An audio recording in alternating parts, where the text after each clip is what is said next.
পায়ের নাচন থামিয়ে চুপ হতে সময় লাগেনি ত্রপার। যে হাত দুটো তুলেছিল সৌম্যকে প্রতিহত করতে, অকস্মাৎ গুটিয়ে নিল তা। গোল গোল ভেজা চোখ জোড়া মেলে নির্নিমেষ চেয়ে আছে সম্মুখের অবিচল মুখটাতে।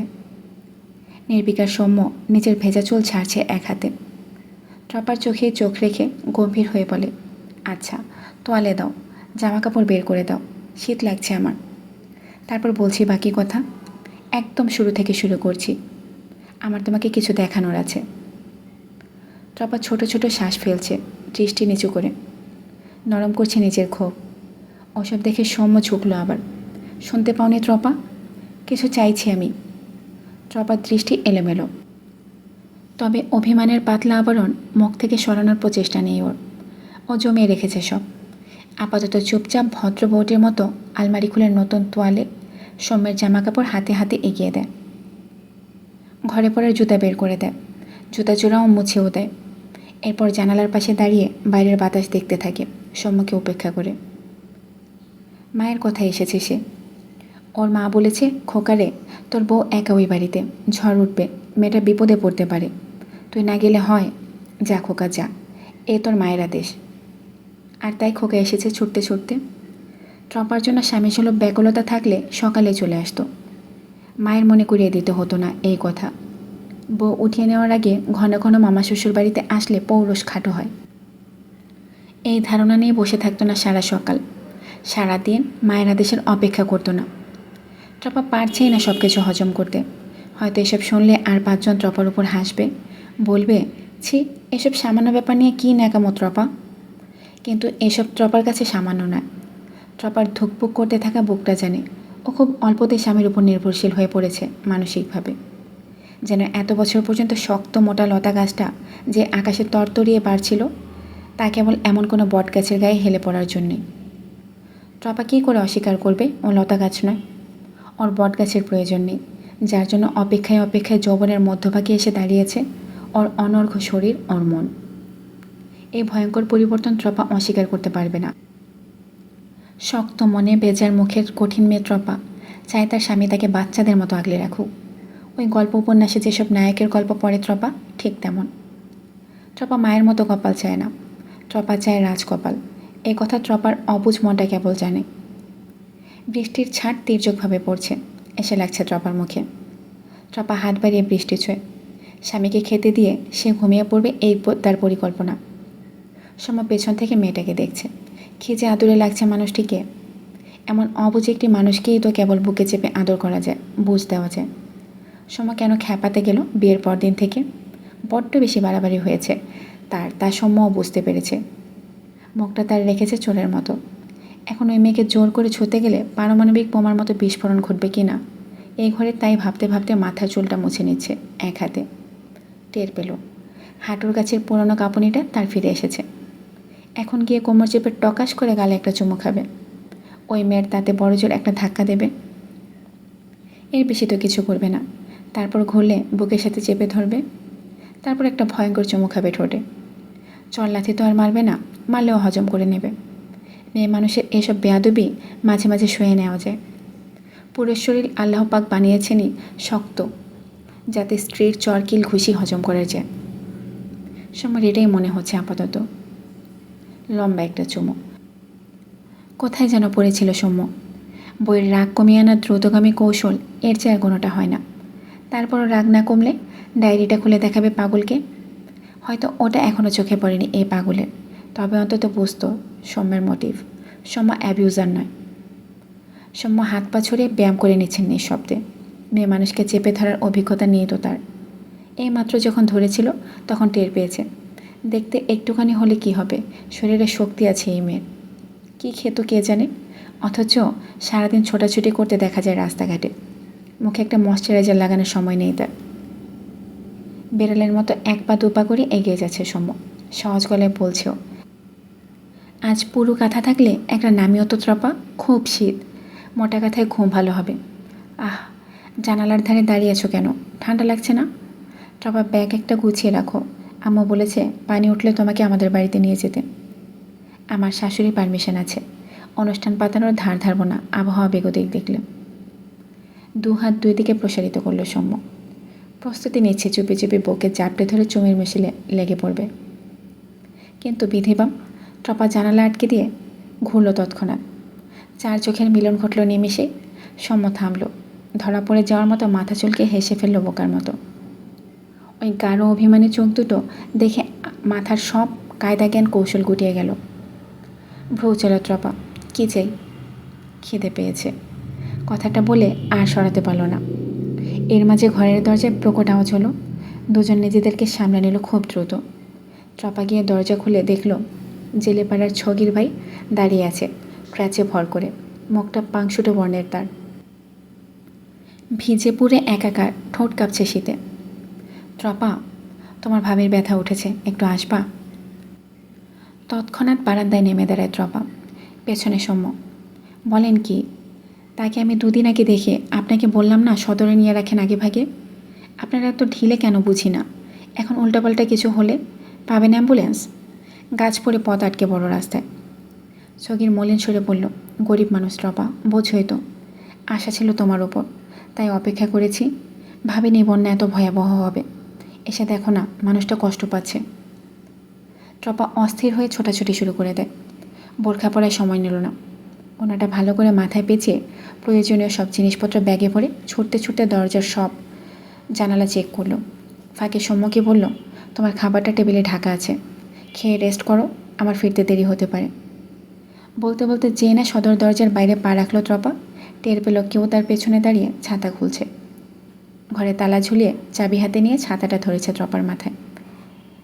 ট্রপা ঘুরে চেয়ে আছে, আস্তে করে বলল, তুমি কোথায় যাচ্ছ? তোমার সাথে। কেন? প্রশ্নের জবাবে অবিচল সৌম্যের গলা। উত্তর কি এক সেন্টেন্সে চাই নাকি বিস্তারিত ব্যাখ্যা? এক সেন্টেন্সে দাও। Because I am your husband and that's all. Soumya ছাতা হাতে পেছনে নামল। স্বামীর মুখে এমন সুন্দর একটি জবাব শুনেও ট্রপা তার বেয়াদবি অব্যাহত রাখল। নরম হলো না মোটেও। ও শক্ত হয়েছিল বলে বেশ শক্ত করে ওর কোমরে চেপে ধরল সৌম্য। এরপর এগিয়ে গেল সামনে। কাদার মধ্যে হাঁটতে বড্ড বেগ পেতে হচ্ছিল। সৌম্য কোমর ধরেছিল বিধায় পথ চলাটা সহজ হয়েছে। ট্রপা বুঝতে পারছে এটা, কিন্তু কণ্ঠের ধার কমেনি ওর। মায়ের আদরের খোকন সোনাকে তাচ্ছিল্য করে বলল, ছাড়ো, লোকে দেখবে তো, হাসবে, দুটো মন্দ কথা ভাববে। স্বামী স্ত্রীকে নিয়ে এই কান্দার লোক আদৌ জানে আমরা স্বামী স্ত্রী? হাঁটতে হাঁটতে সগিরের বাড়ির দাওয়ায় এসে থেমেছে ওরা। সৌম্য তখন বলল, ও আচ্ছা, এই ব্যাপার। এক বৃদ্ধা ওদের দেখছিলেন। ঢুলু ঢুলু দুটো চোখে দুঃখর ধার। বলল, তুমি চেয়ারম্যানের ছেলেটা না? ওই জুলাই আন্দোলন টিভিতে তোমাকে দেখেছিলাম। সৌম্য বইয়ের কোমর জড়িয়েছিল। ট্রপার পা ধুয়ে দিচ্ছে এ বাড়ির এক মেয়ে। সৌম্য আশেপাশে তাকিয়ে বলল, জি, আমি চেয়ারম্যানের ছেলে, আর এই আমার বউ, আপনাদের স্বাস্থ্যকর্মী আপা। সবাই চেয়ে আছে ট্রপার কোমরে, যেখানে সৌম্যের হাত। সৌম্য ঘুরে ঘুরে তাকিয়ে বাকি মহিলাদেরকেও বলল, আমার বউ এটা, আপনাদের স্বাস্থ্যকর্মী আপা। বোঝাতে চাইল এটা তার বউ এবং বউয়ের কোমর জড়িয়ে ধরে রাখাটা জায়েজ। এক মহিলা পাশ থেকে বলল, জি, শুনেছি আমরা ঘটনা, এখন আবার কোমর ছাড়েন, ওই পাশে রোগী কষ্ট পাইতেছে খুব। সৌম্য লজ্জা পেয়ে কোমর ছাড়ে। ট্রপা চোখ নেমে দ্রুত বারান্দায় পা রাখে।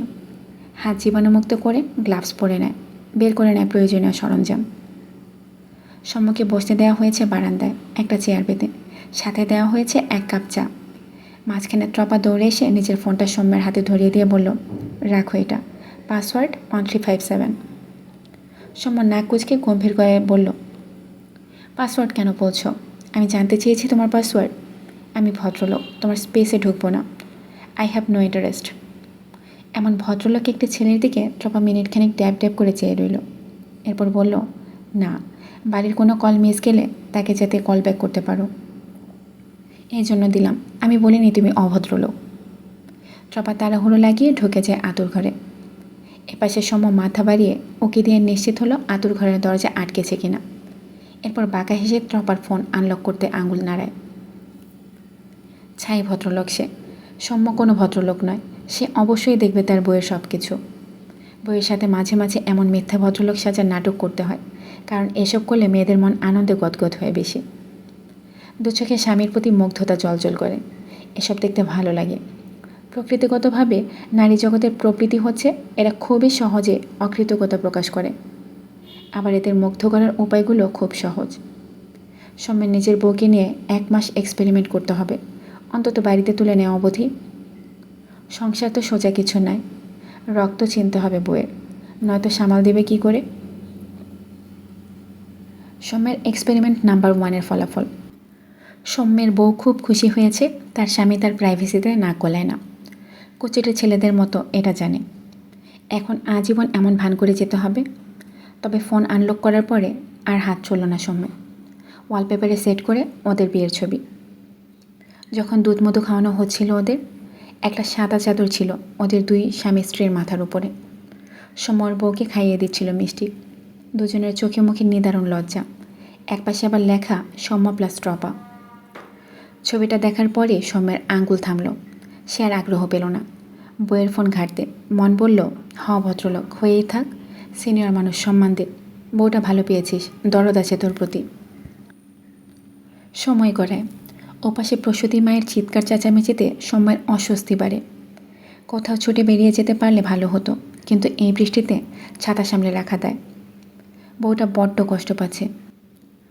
সৌম্যের ওই চিৎকার শুনে মন ভেঙে আসে। এই কারণেই সৌম্য তার মাকে প্রচণ্ড ভালোবাসে। সৌম্য ট্রপাকেও প্রচণ্ড ভালোবাসবে। একটু অবহেলা পেয়ে ছটফট করতে থাকা ট্রপা জানে না সৌম্য কতটা দুর্দান্ত একজন স্বামী হবার প্রস্তুতি নিয়ে রেখেছে। খানিক বাদে আতুর ঘরের দরজা খুলে বেরিয়ে আসে ট্রপা। মুখে রক্ত নেই মেয়েটার। হাঁপাতে হাঁপাতে সগিরকে বলে, সগির ভাই, অ্যাম্বুলেন্সের জোগাড় করতে হবে, আমার হাতে কিছু নেই, বাচ্চাও উল্টে আছে।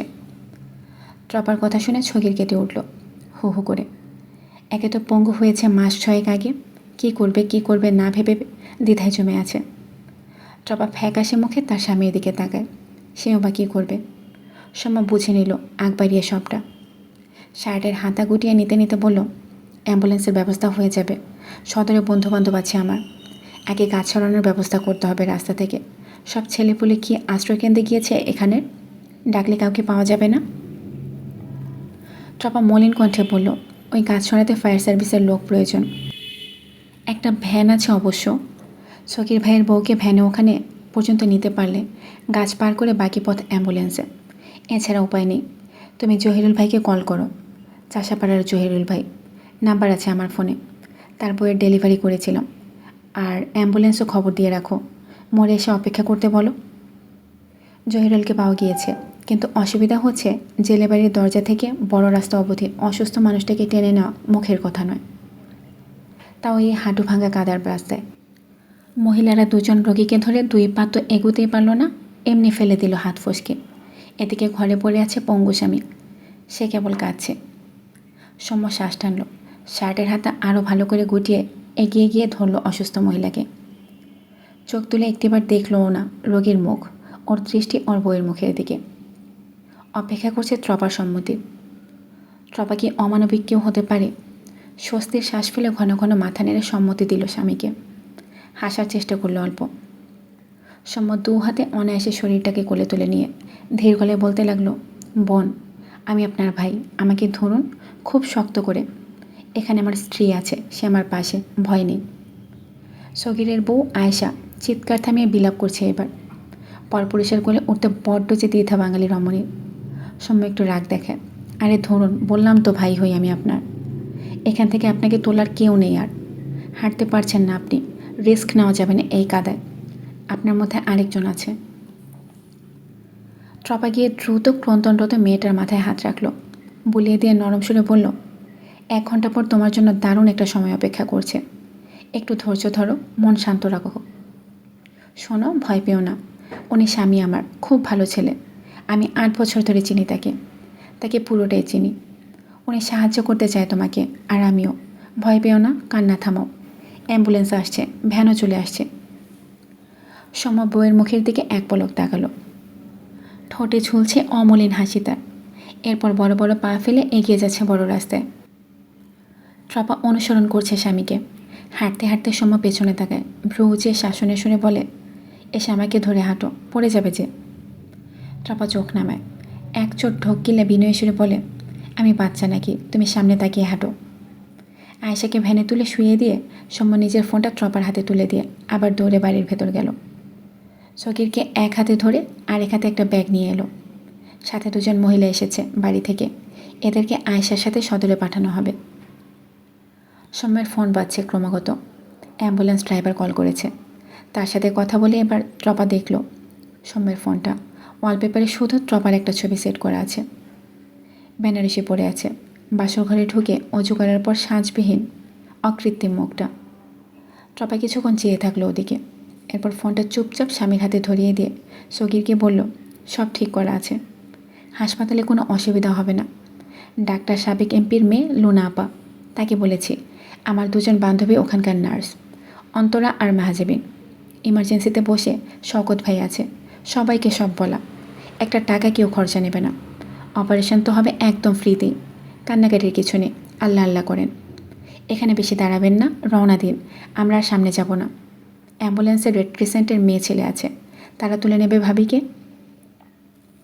সগির উঠে বসতে দ্রুত দ্রুত ভ্যানটা বড় রাস্তা ধরে সামনে মিলিয়ে যায়। সৌম্য আর ট্রপা উদ্বেগ নিয়ে দাঁড়িয়ে থাকে কিছু সময়। বৃষ্টি তখন থেমে এসেছে। শান্ত গোটা আবহ, শান্ত ট্রপার মুখটাও। ও এক পলক সৌম্যের মুখে দেখে ছাতাটা বন্ধ করে হাঁটা ধরল সামনে। সৌম্য হাঁটছে পাশাপাশি। খানিক পরে ঝুঁকে বলল, তুমি নাকি 8 বছর ধরে চেনো আমাকে ট্রপা? হে হে, খুব চেনো তোমার স্বামীকে, আমি খুব ভালো ছেলে। ট্রপা জানতো এই ছেলেটা মজা ওড়াবে ওর কথায়। মুখ ফসকে এত কথা বলা উচিত হয়নি। ও দাঁতে দাঁত চেপে বলল, হ্যাঁ চিনি, তুমি একটা মধ্যম মানের অ্যাবিউজার। সত্যটা বলিনি, মেয়েটাকে ভুলিয়ে রাখতে মিথ্যা প্রশংসা করলাম একটু। বড় রাস্তার পাশ ধরে হাঁটছিল ওরা, নামবে বাড়ির রাস্তায়। বৃষ্টি কমলেও বাতাসের বেগটা এখন বেড়েছে খুব। হাঁটতে গেলে পেকে যেতে হয়। সৌম্য হাত বাড়িয়ে আবার জড়িয়ে ধরল ট্রপার কোমর।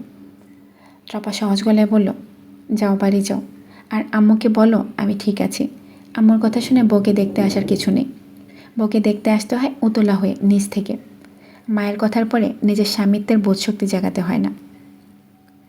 খোঁজাটা ভালো জায়গাতেই দিয়েছে। সৌম্য এত রাগের গোড়ার কারণটাও ধরে ফেললো এতক্ষণে। কি জটিল মেয়েরে বাবা। মা না বললে সৌম্য আসতো না। সৌম্য স্বামী নয়। ওদিকে বউকে মহারানা ছাড়া ছোবে না, তাই হন্যা হয়ে 2 লাখ টাকা জোগাড় করেছে 2 দিন বসে। এসব কি তবে? তবে মেয়েটার অবুঝপানায় ও মজা পেল। ও আরও খেপাতে বলল, আচ্ছা তোমাকেও বাড়িতে পৌঁছে দিয়ে বাড়ি যাব? আম্মু তো এটাও বলে দিয়েছে, বলেছে বউকে সবসময় সামলে রাখবি সৌম্য। টপা জানো, আমি আম্মুর কথা ছাড়া এক পাও নড়তে পারি না। দেখো তোমার পাশাপাশি হাঁটছি, কারণ এটা আম্মু বলে দিয়েছে। বইয়ের পাশাপাশি হাঁটিস। আমি আম্মু বলার আগে তো জানতামই না বইয়ের পাশাপাশি হাঁটতে হয়। আসলে আজীবন তোমার পিছু পিছু হেঁটেছি তো, তাই অভ্যেস রয়ে গেছে। টপা নিজের কোমর থেকে সৌম্যের হাত ছাড়াতে চায় জেদ করে। যেতে পারবো আমি, তুমি চলে যাও বাড়িতে এখান থেকে। এর আগে রাত বিরাতেও আমি একা একা চলাফেরা করেছি বহুবার, এর আগে তুমি ছিলে না। সৌম্য দাঁড়িয়ে পড়ে হাসল। মিনিট খানিকে নীরবতা পালন করে ঝুঁকে বলল, এটাই তো ফ্যাক্ট টপা। এখন আমি আছি ইউর বেলাভড হাজব্যান্ড, একজন জলজান্ত মানুষ। একটু থামল সৌম্য, এরপর হাই তুলে বলল, তুমি অবদ্ধতা করতে পারো চাইলে, বাট ইটস মাই ডিউটি। করতে তো হবেই, তাই না? এগুলোকে বলে গায়রত, পুরুষের গায়রত। ট্রপার রাগ উঠে। ডিউটি দেখাচ্ছে, এখন খুব ডিউটি দেখাচ্ছে। মা মনে করিয়ে না দিলে বউকে বন্যা নিরাপত্তা দিতে আসতে পারে না, সে আবার গায়রত দেখাচ্ছে। ওর রাগ চেপে প্রায় ছুটতে শুরু করে এবার। করবো অবাধ্যতা, দেখি তুমি কিভাবে নিয়ন্ত্রণে নাও। দেখবে। হ্যাঁ, এত বড় রিস্ক নেওয়াটা উচিত হয়নি ট্রপা। মৃদু ধস্তাধস্তি চলছে পথে যেতে যেতে। সৌম্য হেসে ফেলছে বারবার। এই আমাকে কঠিন হতে আসলে বাধ্য করো না। আমি হাসছি দেখে ভেবো না আমার রাগ নেই। হওয়া কঠিন, আমিও দেখি। দরজা খুলেছে সৌম্য এক হাতে। দুজনের পায়ে কাদা লেগে আছে, সেদিকে কোনো পাত্তা নেই সৌম্যের। ঘরের মধ্যে ঢুকে বউকে জোর করে চুমুটা খেয়েছিল সৌম্য। খুব কঠিন হয়েছিল সৌম্য, খুব কঠিন। 3-4 মিনিটে আর ছাড়েনি, যতক্ষণ না ট্রপার তেজ কমিয়ে শরীর ছেড়েছে নিজের, যতক্ষণ না ট্রপার নারীত্ব ধরাশায়ী হয়েছে তার প্রিয় পুরুষের কঠিন আক্রমণে। বিগত কয়েকবারের তুলনায় এবার আশ্রয়কেন্দ্রে ভিড়ভাড়টা বেশি। লোকে লোকারণ্য চারপাশ। নয়াকান্দার আশ্রয়কেন্দ্রে ফাটল ধরার পর থেকে 5 গ্রামের মানুষের ভরসা এই একটা কেন্দ্রেই। কেন্দ্রের দোতলা পুরোটা গবাদি পশু রাখার জন্য ছিল। সেখানেও 3-4টা ঘর দখল করে লোকজন ঠেসেছে। রাতের খাবারটা দেওয়া হয়ে গিয়েছে এইমাত্র। খাবারের প্লেটগুলো স্বেচ্ছাসেবকের হাতে হাতে বুঝিয়ে দিয়ে তরুলতা এপাশে এসে বসল। নাজিম, শারফান গাজী সহ গায়ের বাকি গণ্যমান্যরা সবটা তদারকি করছে 5 তলার এই কেন্দ্রের। এত চেঁচামেচি হচ্ছে আশেপাশে, এসবে তরুলতার মাথা ধরেছে, তাই একটু আড়াল হবার চেষ্টা করে। বাড়িতেই চলে যেত, কিন্তু সৌম্য কল ধরে জানিয়েছে সে বাড়িতে উঠেছে। এ সময়ে গিয়ে মেয়ে জামাইকে বিরক্ত করাটা মোটেই ইচ্ছে করছে না তার। দুজনে নিরিবিলি সময় কাটাক, মান অভিমান ভাঙুক। কিছুক্ষণ একটা বেঞ্চিতে বালিশ দিয়ে শুয়ে থাকার পর উঠে আবার কাজ করতে শুরু করলো তরু। ওপাশে সারি সারি দুধের বোতল রাখা, জাল করে রাখা দুধ। একটু পরে এগুলো বাচ্চাদের খেতে দেওয়া হবে। তরু বসে ওগুলো ছোট ছোট বোতলে ঢেলে নিতে থাকে। ঠিক অমন সময় ওপাশ থেকে আওয়াজ আসে, নাজিম, 2টো লোক পাঠাও তো এখানে। কে আবার পানির ড্রামগুলো এভাবে পথে রাখলো? ড্রামের তলা অসমতল, একটা দুর্ঘটনা ঘটে যাবে যে কোনো সময়। এমনিতেই খাবার পানির সংকট পড়ে আছে। লোকটার সাথে তরুর সাক্ষাৎ হয়েছে 3 ঘন্টা যাবৎ। এতক্ষণ অবধি কোনো কথা বলেনি তরু। বারবার নাজিমকে ডাকছিল, বিদায় সাড়া দিতে ওপাশে যেতেই হলো বাধ্য হয়ে। ঘোমটা টেনে গিয়ে দাঁড়িয়ে পড়ল নরম গলায়। ভাইজান আর ভাবি 4 তলার তদারকি করতে গিয়েছে বেআই সাহেবের সাথে। বাকি সবাই খাচ্ছে। এত বিশৃঙ্খলা সবখানে, সবাইকে দেখতে হয়। মেহতাব তরুর মুখটা দেখে বলল, ও আচ্ছা আচ্ছা, সমস্যা নেই, আমি একাই করছি বলে পানির ড্রামগুলোকে একা একাই ঠেলে নিয়েছিল এক পাশে। তরলতা মিনিট খানিক স্থির হয়ে চেয়ে থেকে সংকোচ সরিয়ে এগিয়ে যায়। গায়ে একটা পাতলা চাদর ছিল তার, সেটা সরিয়ে এক পাশের বেঞ্চের ওপর রেখে ঘোমটাটা আরেকটু টেনে হাত লাগায় ড্রামে। মেহতাবকে সহযোগিতা করে ঠেলতে। মেহতাব থেমে গিয়ে হেসে ফেলল জোরসে। তোমার গায়ে এত শক্তি নেই তরু, সরো। তরলতা শোনে না, আপত্তি করে। এত শক্তি নেই, কিছু তো আছে, আপনি টানুন, আমি ঠেলে দিচ্ছি, হয়ে যাবে। মেহতাব একটা ড্রাম ওপাশে সরিয়ে দম ছাড়ল। হাঁপাতে হাঁপাতে বলল, বুড়ো হয়ে যাচ্ছি সত্যি, আগে হলে এগুলো হতো আমার বাম হাতের খেল। তরলতা ঘুরল কক্ষের ভেতর ঢুকবে বলে। মেহতাব পেছন থেকে ডেকে আবার বলল, ও তরু, তোমার চাদর রেখে যাচ্ছ, তুমি তো দেখছি সত্যি সত্যি ভয়াবহ রকমের মন ভুলো আগের চেয়েও। তরু থামল, ক্ষীণস্বরে বলল, হ্যাঁ, বুড়ি তো আমিও হচ্ছি, রোগ থাকলে সেটা গাঢ় হবে স্বাভাবিক। মেহতাব তৎক্ষণাৎ একটা মজা করে দিল, এটা তোমার ভাইকে বোঝাও তুমি বুড়ি হচ্ছ। সে তো বন্যার মাঝেও এসে আমাকে বলল, তুই তরুর সাথে একটু কথা বলে দেখবি, ঘরের চুলা জ্বালানোর জন্য তো একজন মানুষ প্রয়োজন হয় রে। আরে আমি এমন কাউকে ঘরে তুলব নাকি যে চুলা জ্বালাতে গিয়ে মনের ভুলে আমার রান্নাঘরে জ্বালিয়ে বসবে। হাসছে মেহতাব। তরলতা চাদরটা নিয়ে কয়েক মুহূর্ত চুপ করে থেকে বলল, ভাইজানের নাম করে যে এক লাইন বললেন, ওই বক্তব্য ভাইজানের কথা নাকি আপনার কথা? থতমত খায় মেহতাব। একটু অপমানিত বোধ করে বলল, তোমার কেন মনে হয় আমার এখনও তোমার প্রতি দুর্বলতা আছে? আমি তোমাকে ঘরে তোলার জন্য রাজি, এটা কেন মনে হয় আমার কোনো আচরণে? তরুলতা সরাসরি লোকটার চোখ দুটিতে দৃষ্টি রাখে। মেহতাব চোখ নামিয়ে নেয়। তরুলতা এই প্রসঙ্গে ইতি টানতে দৃঢ় গলায় বলে, কারোর জন্য ওষুধ খোঁজা, কেউ ওষুধ খুঁজে দিলে সেটা খাওয়া, এসব কোনো কারণ হতে পারে না এই বয়সে বিয়ে করার পেছনে মেহতাব ভাই। তরুর নাক কুঁচকে বলা এই প্রশ্নের বিপরীতে মেহতাব জবাব দিয়েছে কোনো রকম দেরি না করে, চোখ তুলে বলেছে, আর বিয়ে না করার পেছনে বুড়ো বয়স, এটাও তো কোনো কারণ হতে পারে না, তাই না? আপত্তি অন্য কারণে করা যায় তরু, বয়সটা নিয়ে আপত্তি করছে কেন? বিয়ে যে কোনো বয়সে করা যায় যদি কেউ ভাবে তার বিয়ে করা উচিত। কোনো নারী কোন বয়সে কোন পুরুষের চুলা চালাবে এসব তো ব্যক্তিগত ইচ্ছে সবার, মন জাগলেই হলো। তরলতা চুপ করে আছে। সে বুঝল তার এখান থেকে যাওয়া দরকার, কিন্তু কিছু একটা তাকে ধরে রেখেছে। সংকোচে গাঢ় হয়ে আসছে মধ্যবয়সী শরীর। সময় নিয়ে জবাব দিল, আপনি কি চাইছেন আসলে? মেহতাব আস্তে ধীরে বলল, আপাতত একটা গ্লাস এনে দিতে পারবে? পানি খাবো, ওষুধ খাবো, এরপরের কথা ওষুধটা খেয়ে বলছি। ও ভালো কথা, ওষুধটা মেঝেতে পড়েছে, একটু খুঁজে দিতে পারবে? তুমি তো ভালো ওষুধ খুঁজতে পারো। তরলতা চেয়ে আছে ফেল ফেল করে। মেহতাব হাসছে ঠোঁট চেপে। খাওয়া দাওয়ার পরে বাচ্চা বুড়োটা হট্টগোল লাগিয়েছে করিডোরে। তাফসির এসেছে এইমাত্র। দুই হাতে ভিড় ঠেলে ছুটতে ছুটতে তিনতলায় উঠেছে। মাঝপথে বৃষ্টিতে আটকে ছিল গফুরের দোকানে, তাই হয়েছে দেরি।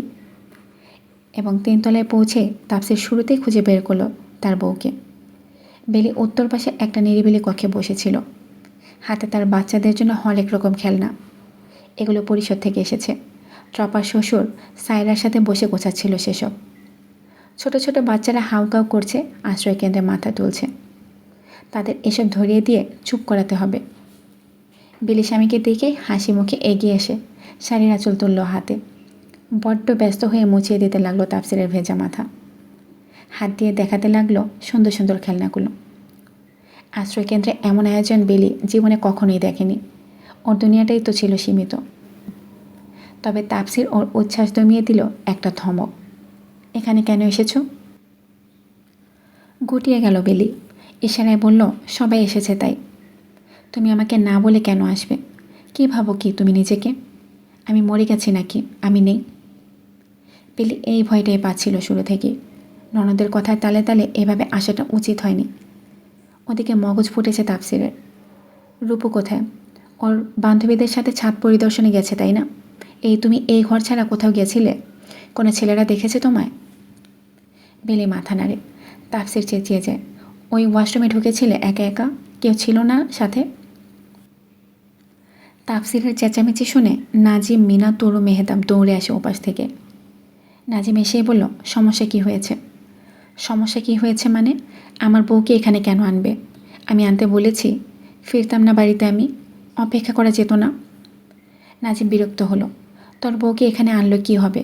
বন্যায় সবাই এসেছে, বাতাসের অবস্থা দেখেছিস? আমার বউ আসবে না। হাও ভাও কম বোঝেও। ও তোমাদের মতো চালু নয়, বোকার হদ্দ। ওকে নিয়ে যাচ্ছি, বাড়িতে থাকুক আমার সাথে। মাথা খারাপ? বাতাসের বেগ দেখেছিস? ওদিকে ত্রপাকেও মাঝরাতে জামাই নিয়ে যাবে তাদের বাড়িতে। পরিকল্পনা করা আছে, তুই যাস না ভাই। ওখানে ওয়াশরুমও ঠিকঠাক নেই, কমন ওয়াশরুম। এখানে আমি আমার বউকে রাখবো না, ইম্পসিবল। ভাই তুই আহমক নাকি? কেউ শখ করে আসে এখানে? মাঝরাতে বিপদ ঘটলে কোনো? মরলে একসাথে দাফন করে দিও, অত কথা কেন? তাফসিরের উপর বিরক্ত সবাই, কিন্তু প্রতিবারের ন্যায় পরাজিত। মিনা এসে জায়ের হাতে রসুন গুজে দিয়ে বলে, কপাল করে একটা স্বামী পেয়েছিস, মাথা ভাঙ্গা। যা এখন বাড়িতে গিয়ে ঘুমা। দোয়া দরুদ পড়িস রাস্তায়, দুই স্বামী স্ত্রী উড়ে যাস না ঝড়ে।